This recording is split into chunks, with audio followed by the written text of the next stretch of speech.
দেশের মেয়ে নেচে যায়, মোমের পুতুল মোমের দেশের মেয়ে নেচে। কি ব্যাপার, মোমের পুতুল নিজেই মোমের পুতুলের গান গাইছে? এই তো বললে আজকে আমরা মোমের পুতুল দেখতে এসেছি। হ্যাঁ, আজকে আমরা মোমের পুতুল দেখতেই এসেছি। সেটা হলো ইকো পার্কের 2 নম্বর গেটের ঠিক উল্টো দিকে মাদার ওয়ার্কস মিউজিয়ামে। আজকে আমাদের সেখানে গন্তব্য। তাহলে চলো আমরা এত কথা না বলে মাদার ওয়ার্কস মিউজিয়ামের দিকে। একদমই তাই, তাহলে যাওয়া যাক, চলো।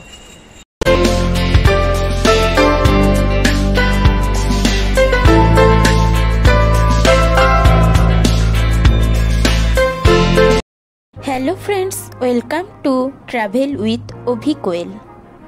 আমরা এক সানডে চলে গিয়েছিলাম মাদার ওয়ার্কস মিউজিয়ামে, যেটা অবস্থিত ইকো পার্কের 2 নম্বর গেটের ঠিক অপোজিটে। ইকো পার্ক যাওয়ার যে কোনো বাস ধরে আপনারা এই মাদার ওয়ার্কস মিউজিয়ামে চলে আসতে পারবেন, নিউ টাউনের যে কোনো বাস। এই মাদার ওয়ার্কস মিউজিয়ামে মোমের বিভিন্ন মূর্তি তৈরি করা হয়েছে, বিভিন্ন সেলিব্রিটি, বিভিন্ন বিখ্যাত মানুষের। সেই ভিডিওই আজকে আমরা আপনাদের সাথে শেয়ার করে নেব। চলুন ভেতরে যাওয়া যাক। হ্যাঁ, তার আগে মাদার ওয়ার্কস মিউজিয়ামে ঢোকার আগে আপনাদের এই জায়গাটা শেয়ার করি। এখানে আমাদের ঐতিহ্য একটি ট্রাম এখানে রাখা আছে, যেখানে আপনারা ফটোশ্যুট, ভিডিও অনেক কিছু করতে পারবেন। আর এই জায়গাটা ভীষণ সুন্দর জায়গা, আবার ফটোশ্যুট করার জন্য দারুণ একটা জায়গা। আমাদের হেরিটেজের সাথে আপনারা ফটোশ্যুট করে নিতে পারবেন ঢোকার আগে।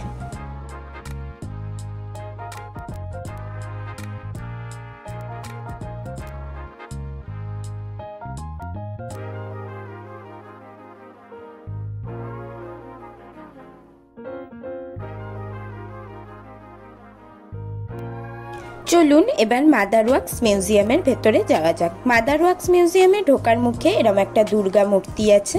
তারপর এখানে আপনারা ফটোশ্যুট করতে পারবেন। এখানে ফটোশ্যুট করার জন্য বিভিন্ন ফটো ফ্রেম করা আছে। কি সুন্দর জায়গাটা, অনেকে ফটোশ্যুট করছে, আমরাও এখানে ফটোশ্যুট করেছিলাম।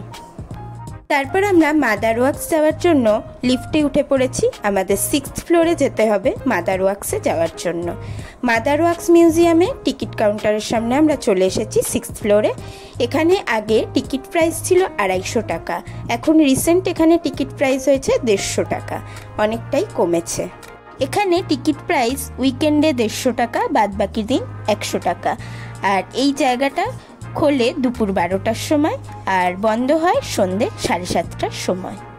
আর এটা তৈরি 6th আর 5th ফ্লোর নিয়ে, কিন্তু আমাদের টিকিট কাটার জন্য আগে 6th ফ্লোরে যেতে হবে। 6th ফ্লোরে ফার্স্টে ঢুকতেই আপনারা দেখতে পাবেন গান্ধীজির মোমের মূর্তি ও গান্ধীজির জীবনী, বিভিন্ন ছবি। এখানে বিভিন্ন বিপ্লবী ও দেশপ্রেমিকদের মোমের মূর্তি প্রথমে ঢুকেই আপনারা দেখতে পাবেন। চলুন সেটা দেখে নেওয়া যাক। তারপরেই আছেন সারদা দেবী ও ভগিনী নিবেদিতা, তারপর মাদার টেরিজা, এনারা।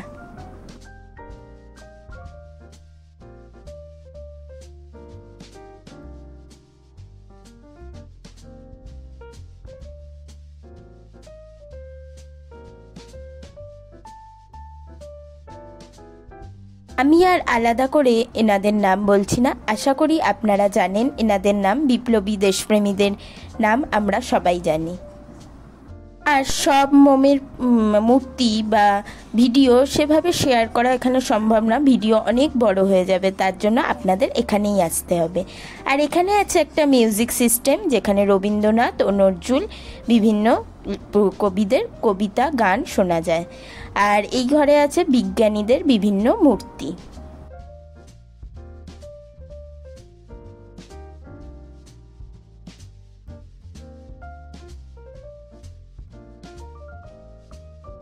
এই ফ্লোরে আছে ক্রিকেটারদের বিভিন্ন মূর্তি, সচিন তেন্ডুলকর আর তারপর বিরাট কোহলি, এদের মূর্তি এখানে আছে।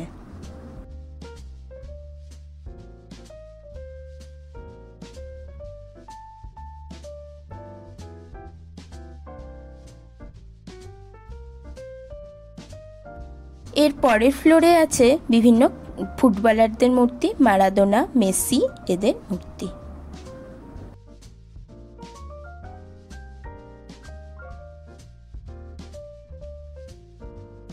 তারপর আছে আমাদের গায়িকা, গায়ক, শিল্পীদের বিভিন্ন মূর্তি।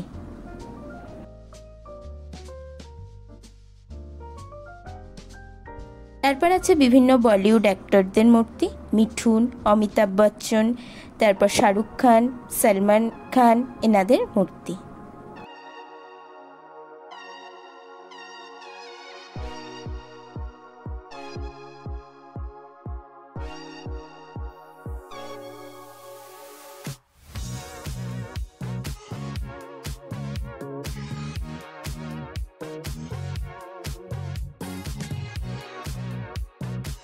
আর এর পরের ফ্লোরটা তো আমার ভীষণ প্রিয় একটা ফ্লোর, যেখানে আছে আমাদের ফেলুদার মূর্তি, সত্যজিৎ রায়ের একটি মূর্তি।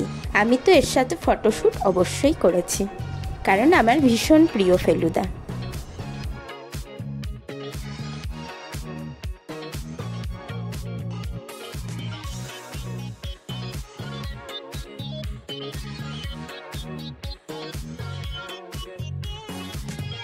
এরপর আমরা চলে গেলাম 5th ফ্লোরে। আমাদের 6th ফ্লোর ডান।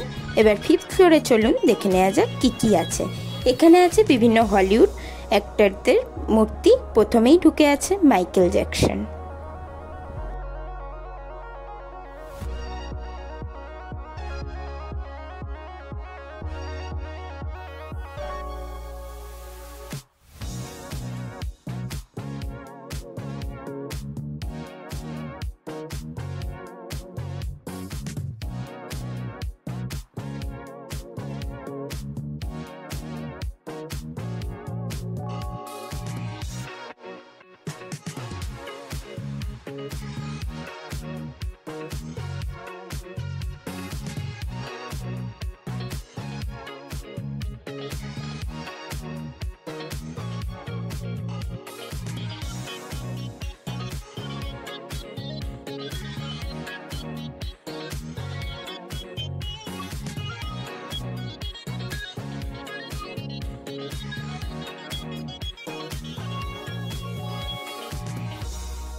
তারপর আমরা প্রবেশ করছি একটা ভূতের ঘরে। চলুন দেখে নেওয়া যাক সেই ভূতের ঘরে কি আছে।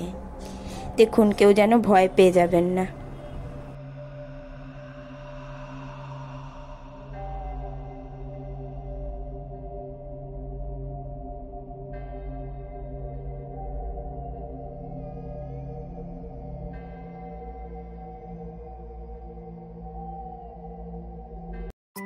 তারপর আমরা গেলাম অ্যানিমেশনের বিভিন্ন ক্যারেক্টারদের একটি ফ্লোরে। চলুন এখানে দেখি কি কি আছে।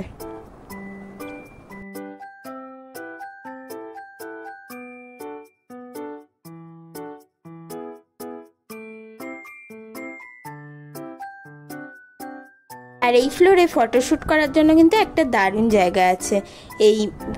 এর পিছনে আপনারা দাঁড়িয়ে বিভিন্ন ফটোশ্যুট করতে পারবেন। তারপর আছে আমাদের মোটু পাতলু। তারপর আছে এই ছোটা ভীমের বিভিন্ন ক্যারেক্টার। আর এনাকে তো আমরা সবাই চিনি, ইনি হলেন মিস্টার বিন। ইনিও একটি হাসির একটা ক্যারেক্টার, আমার তো খুব ভালো লাগে।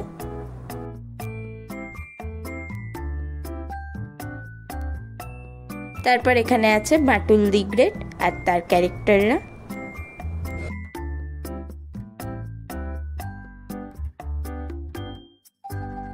তার পাশের ফ্লোরে আছে সুপারম্যান, স্পাইডারম্যান, এনারা।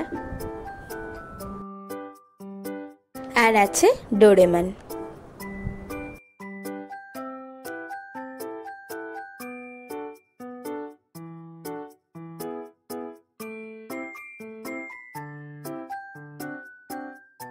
তারপর আছে হ্যারি পটার। তারপর আমরা একটা ফ্লোরে ঢুকলাম। এই ফ্লোরটা তো ফটোশ্যুট করার জন্য দারুণ জায়গা, ট্যাটু লাইটার। এইখানে এই লাইটের নিচে আপনারা দাঁড়িয়ে বিভিন্ন ফটোশ্যুট করতে পারবেন। আগে এখানে ঢোকার আলাদা চার্জ লাগতো, এখন লাগে না। এরপর কেনাকাটা করার জন্য একটা শপ আছে। এখানে বিভিন্ন ফটো, তারপর চাবির রিং, ব্যাগ, বিভিন্ন জিনিস আপনারা দেখতে পারেন, কিনতে পারেন। আর এখানে আছে একটা চকলেট শপ। আর এর পিছনে ব্যালকনিটা খুব সুন্দর, এখানে দাঁড়িয়ে আপনারা ফটোশ্যুট করতে পারেন, ভিডিও করতে পারেন। এখান থেকে পুরো নিউ টাউন শহরটা যেন দেখা যায়, আর ইকো পার্কটাও এখান থেকে দেখা যায়। আর আমাদের এখানে ঘুরতে 1 থেকে 1.5 ঘন্টা মতো সময় লেগেছে। আপনারা এলে 1-1.5 ঘন্টা মতো সময় হাতে নিয়ে এলেই এখানে ঘুরতে পারবেন। এখানে ঘুরতে এর চেয়ে বেশি সময় লাগে না। এখানটা সময় কাটানোর জন্য দারুণ জায়গা। এখানে বসে আমরা একটু গল্প করলাম, নিজেদের মতো সময় কাটালাম, ফটোশ্যুট করলাম। তারপর আমরা যেহেতু ইভিনিংয়ে গেছিলাম, তাই আমাদের একটা ইভিনিংয়ে খাওয়া দাওয়ার প্ল্যান ছিল। তাই ইকো পার্কের নিচে আমরা খাওয়া দাওয়ার জন্য চলে গেলাম। ইকো পার্কের টিকিট কাটলে এর নিচে একটা রেস্টুরেন্ট আছে স্ট্রিট ফুড, সেখানে আপনারা কিছু টাকা ছাড় পাবেন এখানে টিকিটটা দেখালে। এই স্ট্রিট ফুড খাবারের এখানে আপনারা momo, pizza, fish fry, egg roll যা যা স্ট্রিটে কিনতে পাওয়া যায় সেগুলো এখানে পেয়ে যাবেন।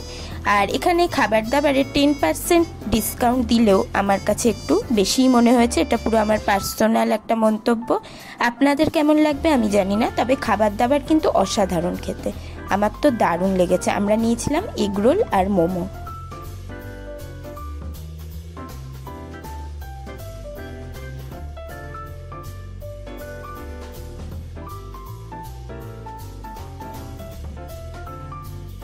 এরপর তো আমাদের মাদার ওয়াক্স মিউজিয়াম ঘোরা শেষ, খাওয়া দাওয়া শেষ।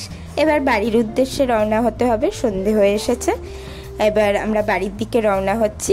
টাটা, আজকের ভিডিও এখানেই শেষ করছি, পরবর্তী ভিডিও আবার দেখা হবে।